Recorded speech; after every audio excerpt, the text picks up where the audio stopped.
আগামী অক্টোবর ও নভেম্বরে এশিয়া ও আফ্রিকার ৩ দেশ সফরে যাবে বর্তমান বিশ্ব চ্যাম্পিয়ন আর্জেন্টিনা জাতীয় ফুটবল দল। এই সফরে ৪টি প্রীতি ম্যাচ খেলবে তারা। দলের সঙ্গে থাকবেন অধিনায়ক লিওনেল মেসিও। আর্জেন্টিনার শীর্ষ ক্রীড়া দৈনিক ওলে এবং টেলিভিশন চ্যানেল টিওয়াইসি স্পোর্টস জানিয়েছে, অক্টোবরের ফিফা উইন্ডোতে চীন সফরে যাবে আর্জেন্টিনা। সেখানে তারা ২টি ম্যাচ খেলবে, তবে এই ২ ম্যাচের প্রতিপক্ষ এখনও নির্ধারিত হয়নি। এরপর নভেম্বরে মধ্য আফ্রিকার দেশ অ্যাঙ্গোলায় সফরে যাবে আর্জেন্টিনা।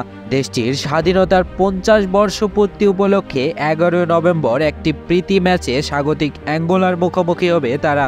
এ উপলক্ষে গত পরশু আর্জেন্টাইন ফুটবল অ্যাসোসিয়েশনের সভাপতি ক্লদিও তাপিয়া ও অ্যাঙ্গোলা ফুটবল ফেডারেশনের সভাপতি ফার্নান্দো আলভেস সিমোয়েসের সঙ্গে বৈঠক হয়েছে। উভয় পক্ষই সফরটি সফল করতে আগ্রহ প্রকাশ করেছে।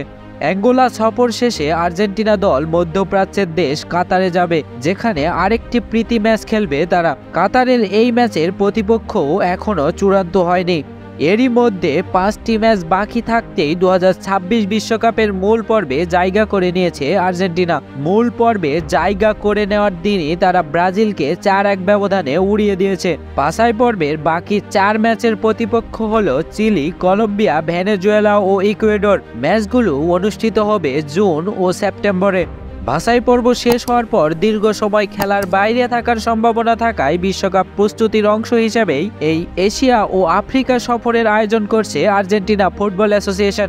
এএফএ চাইছে দলটি নিয়মিত ম্যাচ খেলে ছন্দে থাকুক এবং শিরোপা ধরে রাখার লক্ষ্যে প্রস্তুত হোক। For more updates, subscribe to our YouTube channel and click on the bell icon. Follow us on Facebook.